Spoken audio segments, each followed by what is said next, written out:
Bog svima, dobrodošli na moj kanal Anna England gdje objavljujem videe na hrvatskom i engleskom jeziku. U današnjem videu govorimo o tome kako objaviti knjigu. Nešto ste napisali i pretpostavljate da možda ta knjiga nije toliko za širu masu, recimo, da nekakav izdavač neće odmah pokazati interes za vaš rad. To ne znači da takva jedna knjiga ne treba ugledati svjetlo dana i vi možete sami objaviti svoje knjige ako to poželite. Što će vam za to trebati?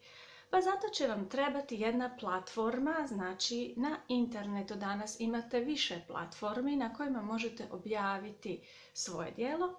Ja sam odabrala Amazon zato što je toliko jednostavno raširen u svijetu da možda nećete naći osobu koja nikada nije čula za Amazon.com. Znači, to je prva stvar, naći platformu na kojoj možete objaviti svoje djelo. Tamo ćete imati izbor formata vaše knjige. Znači, vi ćete moći odabrati kako će ta vaša knjiga izgledati.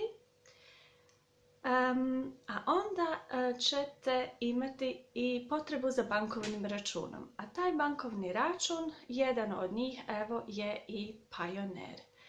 Za sve ove detalje imat ćete u opisu videa nazive kako biste ih kasnije mogli korak po korak naći. Dakle, Payoneer je jedna kartica koju ćete vi, nakon što je zahtijevate, dobiti na vašu kućnu adresu otprilike nakon 3 tjedna. To je potrebno kako bi oni kupci koji kupe vašu knjigu i plate vašu knjigu mogli vama dati novac na taj račun. Znači, u jednom trenutku vi ćete, kada budete popunjavali na Amazonu svoje podatke, staviti i poveznicu na taj vaš račun. Time ste zaokružili tu cjelinu da imate i platformu na kojoj ćete besplatno objaviti svoje djelo, da imate bankovni račun na koji će vam oni koji kupuju knjige to onda i platiti. Što ja volim u vezi ovoga? Volim to što ste kao pisac svoga djela samostalni. Dakle, postojite samo u tom slučaju vi. Nemate izdavača kojemu šaljete rukopise koji vas možda odbija zato što tržište ne može prihvatiti vaše djelo, dakle nije zainteresirano. Imate u određenim trenucima neke trendove, književne trendove, prodaje se određena vrsta knjiga.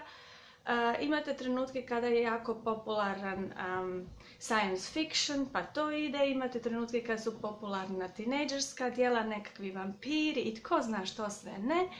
A vi ste možda nekakav individualac koji ima svoju umjetnički izraz i koji se ne može uklopiti u nekakve trenutne trendove. E sad, to ne znači da vi ne možete imati knjigu ili da je ne trebate imati. Ja sam, da vam iskreno kažem, u nekim trenucima pomišljala, pa Bože dragi, objavljeno je do sada bilijun knjiga, zašto sad još tržište treba moju? Pa i ne treba tržište, možda trebate vi. Vi se želite izraziti na neki svoj umjetnički poseban način i zašto ne biste imali tu mogućnost ako možete, jel tako? Pogotovo u današnjem informatičkom svijetu. Ok, sad smo zaokružili to što je vama potrebno. I još jedna stvar koju volim u vezi ovakvog načina objavljivanja je ta što ne ulažete ništa. Znači, vi ne morate ništa platiti. Vi ništa unaprijed ne morate platiti. I vaša knjiga se tiska onoga trenutka kada je kupac kliknuo da je naručuje.